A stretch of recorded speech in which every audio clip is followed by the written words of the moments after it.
Is Dirshu Mishnah Berurah Simin Chof Zayin Sif Dalid through Sivav. All learning has been generously sponsored as an incredible schos for Shlema for Chadvalea Bas Asaradina Mitzvah. The learning the Derech Abura should bring Chadvalea Bas Asaradina a complete Refuah Shalema Bekarev. Before he begins Sif Dalid, by the request of many people, here's a picture of all the different parts of the Tefilin. I will try to explain to them for those who are not looking at your screens.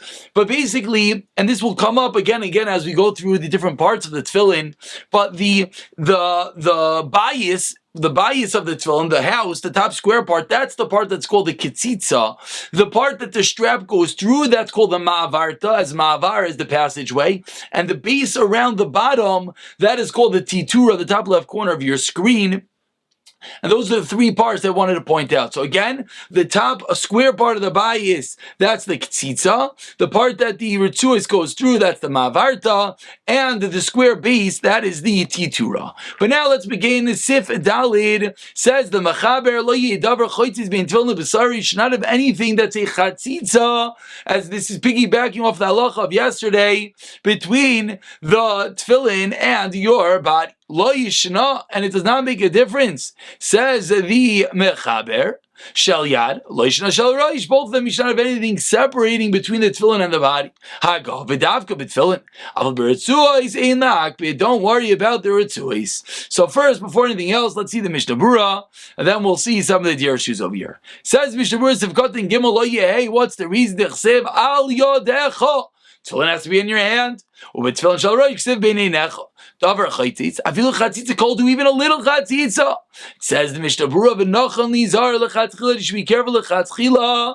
Afilu bekina chaya. Even a live louse. You shouldn't have that between the tefillin and your skin. I don't know if nowadays that's so prevalent. Obviously, in the lack of hygiene world, where people had lice all over, this was a big deal. Says Mishnah Berurah bekina mesa. Don't worry. For a little bit of dirt. Excuse me, the opposite. That you should be careful about. Tefillin, people would wash the place to put on their tefillin. I think that has extended that people nowadays wash the entire body. Near it. If the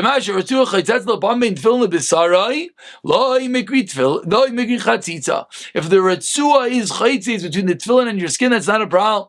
The min b'mino yeno chaitzes. Take the love sifkat and yod mashra nachal lechatila achmer. As we pointed out yesterday, lechatchila you don't even want the tefillin itself, the straps, to be a chatzitza. Let's go back for a moment. And let's see Dirshu number 12 and 13 over here.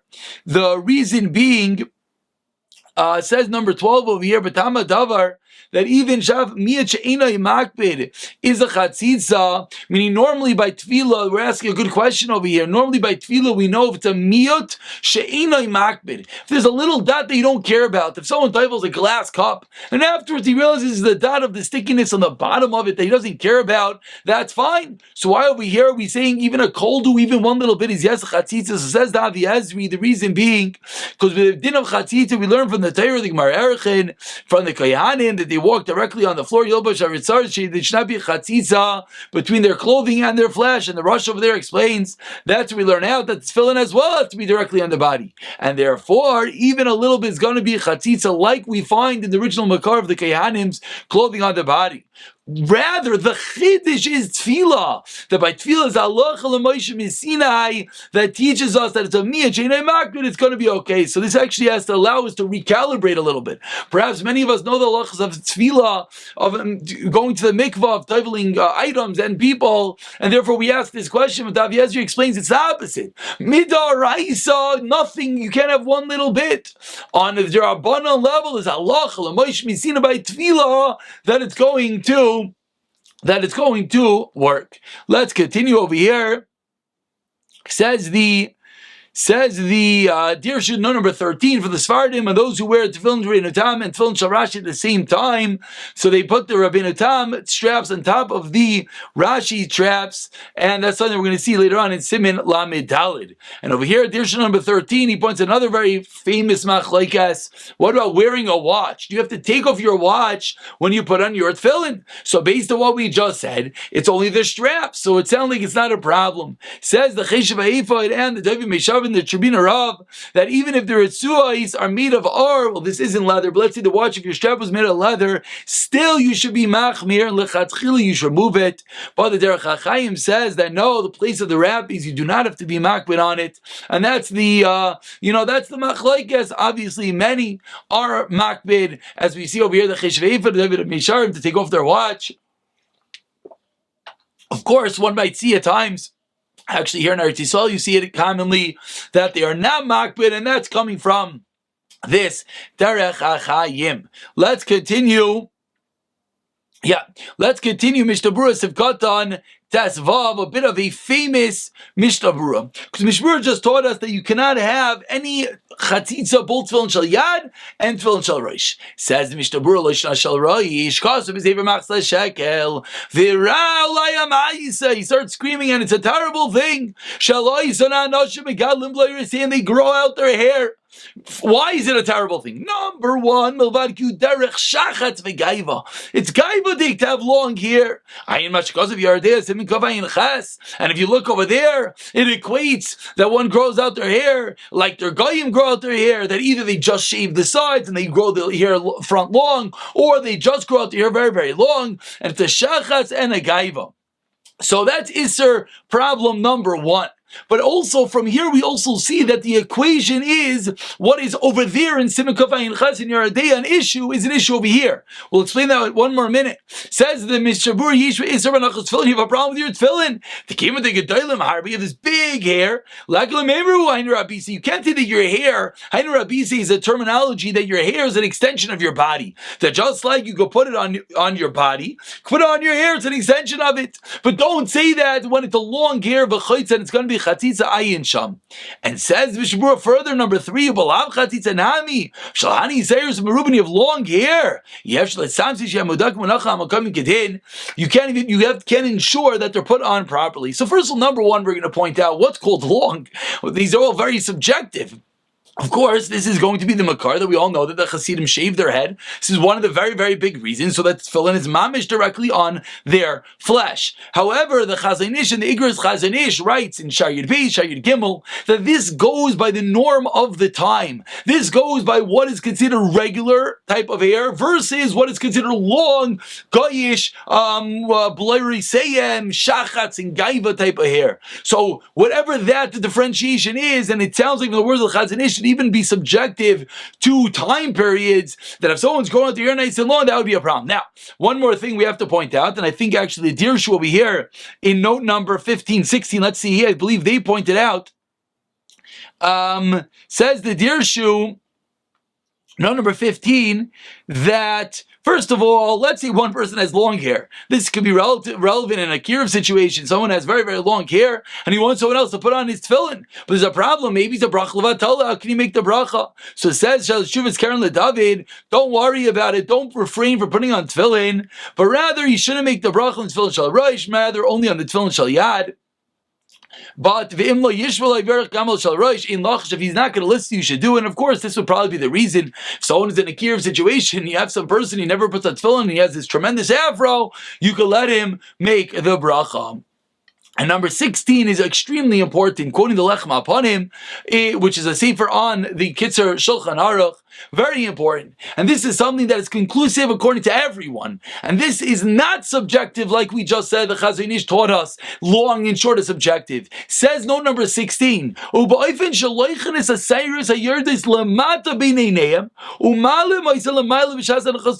If one's hair grows in one direction, and then he takes it and he pushes it in another direction, then according to everyone it's a chatzitza. And this is for sure a very big problem. Someone has hair. If you have the hair like this, someone takes it and purposely flips it over, right? We can actually do it. We could show if someone takes the hair and they flip it over and then put the tefillin on top, that according to everyone, because now you have these hairs which aren't growing that way, it's growing this way, and you're taking the hair that are going that way and you're flipping it back, according to everyone, that is a problem. That is something that is a common scenario. You do see people that the hair is growing one way and they do purposely push it underneath. That is a problem. Of course, if the hair is growing in that direction, then that is a normal growth of the hair. That is not a problem. But if it's growing in a bit of a different direction, then it's going to, yes, be an issue. So now we are very late on time. So let's get back over here to the Mishnah Berurah, Sivkota Tazayin. Said the Mishnah Berurah, says based on the Ramah says that the Ritzua is ein lahakbid.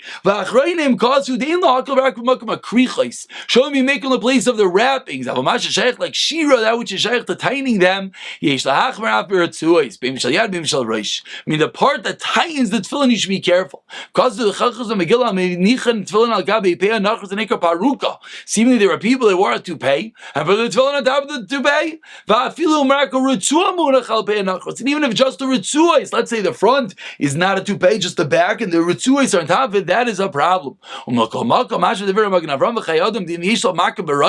Let's see someone has a wound, and it's only on the place where the ritzuos are, not on the place of the ksitza, like we showed before, not the place of the bat. If you have no choice, you can put the Ritzua on top of a bandage, or top of a thin durag type of hat. So if there's a chatzitza only in the Ritzuos, you're even allowed to make a bracha. Like even the makom chatzitza ain't chatzitza, because where the tefillin itself are, again, let's pull up that picture again. The makom of the chatzitza, the makom of the tetura, the makom of the batim itself, there is no chatzitza.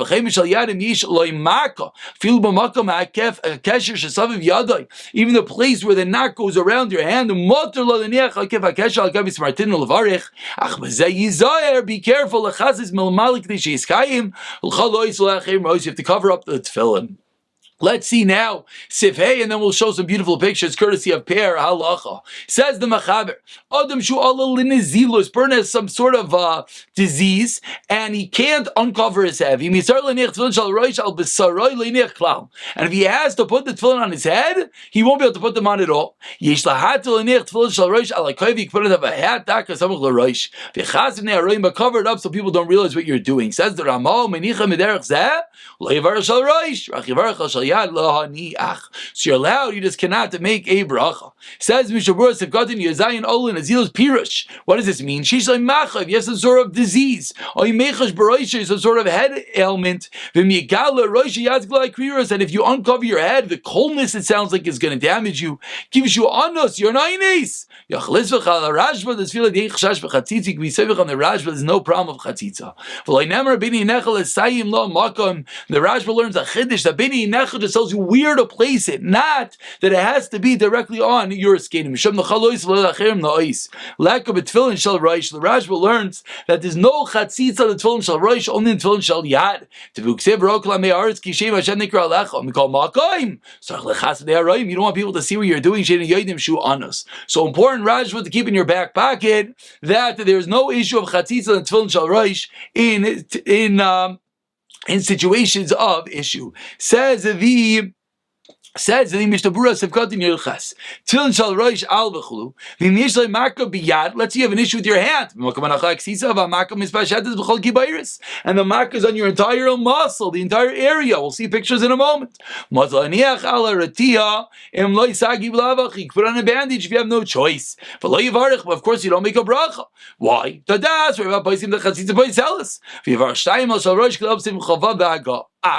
You should cover them up.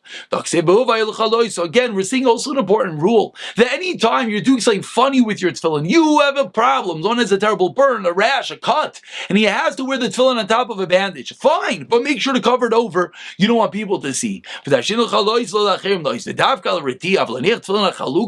on your sleeve.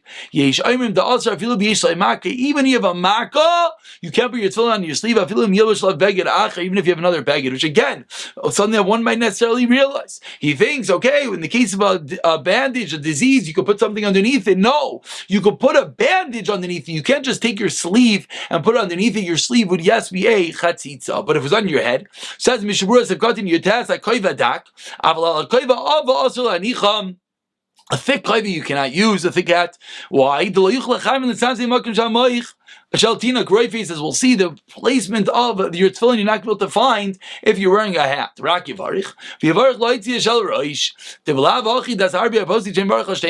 As we've seen many times, and he places well, anyways, only make one bracha.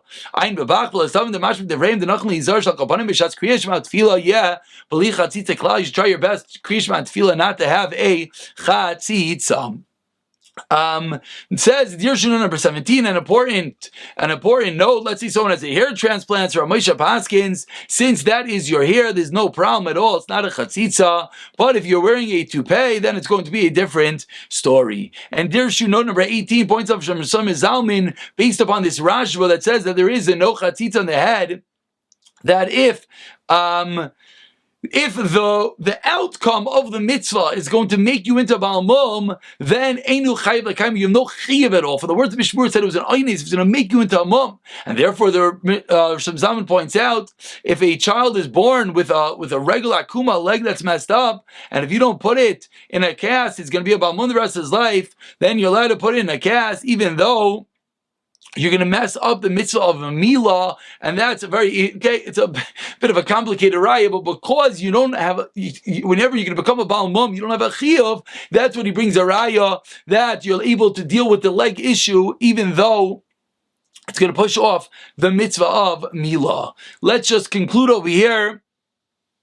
Dirshu note number 19, another common case, someone has a cast, a geves. Says the Minchas Yitzchak Dayan Weiss and Chalkas Yaakov that you could put your tefillin on top of the cast, and that's not the same thing as putting it on your sleeve. Why? Because the gevis, the cast, is bottled to your hand. That's like a retia, it's like a bandage, and therefore you have no choice not to put the tefillin on top of it. Whereas the Eben Yisrael, Dayan Fisher says, no, don't put it on your cast. Why? Because the cast is a separate entity. Similarly, the Mishnah Achlachas or Menashe Klein says the same thing, that since the cast is thick and you don't feel underneath it, you shouldn't put on it.